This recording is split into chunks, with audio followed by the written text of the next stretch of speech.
prophecy of Mahdi war. The Mahdi of Islam fights the King of Kings on the day of the resurrection in the Bible prophecy. In the Islamic eschatology, there are characters that are fulfilled in the end times Bible prophecy. And this is how the end times Bible prophecy actually comes to pass, is through fulfillment of Muslims fulfilling roles of their false prophecy. In the end times eschatology of Islam, they teach that there are characters coming, which is the Mahdi of Islam and their prophet Isa, and these fight a man who calls himself a prophet, who has the power of rain, who they call the Dajjal. And on the day of the resurrection, the worst man for judgment ever will be the man who calls himself the King of Kings. And when we look to the Bible prophecy in comparison to the Islamic eschatology, the Antichrist is the Mahdi, the prophet Isa of Islam is the false prophet, their Dajjal is the prophet of Revelation with the power of rain, and the resurrection is on that day where Christ, the King of Kings, returns. So the Muslims' prophet Isa and the Mahdi, they kill the Dajjal, which is the man who claims to be a prophet with the power of rain. And the Bible says that the Antichrist and the false prophet kill the prophet who has the power of rain in Revelation chapter 11. And this is fulfillment of the end times for the day of the resurrection. In Revelation chapter 11, verse 7, this is clear. It says, "And when they shall have finished their testimony, the beast that ascendeth out of the bottomless pit shall make war against them, and shall overcome them, and kill them." It is here that we start to look towards somebody being dead and coming back to life that fulfills their characters of their end times eschatology in Islam. In the Muslim 2143, in the Sahih Muslim Hadith, in the Book of Manners and Etiquette, there's a prohibition of the name Malik al-Amlak, which means King of Kings. It says in their writings, "The most wretched person in the sight of Allah on the day of resurrection, and the worst person and target of his wrath would be of the person who is called Malik al-Amlak," which means King of Kings, for there is no king but Allah. So we see on the day of the resurrection that the Muslims say that Allah will bring his wrath upon a man called the King of Kings. And we see on the day of the resurrection what occurs.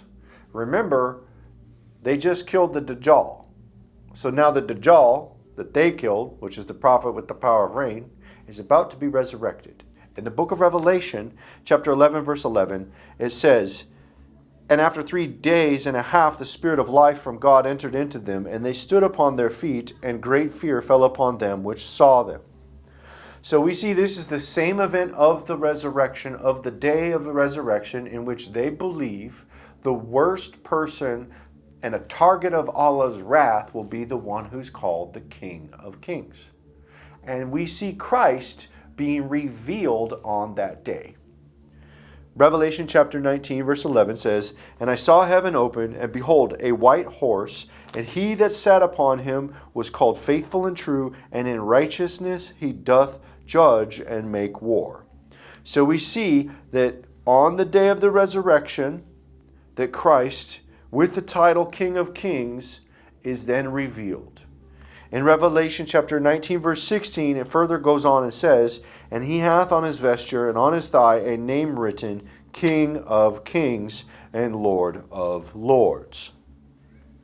So we know that their Imam Mahdi and their prophet Isa, by the power of their Allah, will want to bring the wrath on that day of resurrection of the man who's called King of Kings.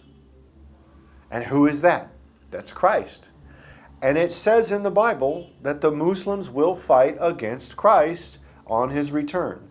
In Revelation chapter 19, verse 19, it says, "And I saw the beast and the kings of the earth and their armies gathered together to make war against him that sat on the horse and against his army." Who is it that's sitting on the horse? It is the King of Kings. But what happens is Muslims actually get slaughtered in the battle. In Revelation chapter 19, verse 20, it makes it very clear. It says, "And the beast was taken, and with him the false prophet that wrought miracles before him, with which he deceived them that had received the mark of the beast, and them that worshipped his image. These both were cast alive into a lake of fire burning with brimstone."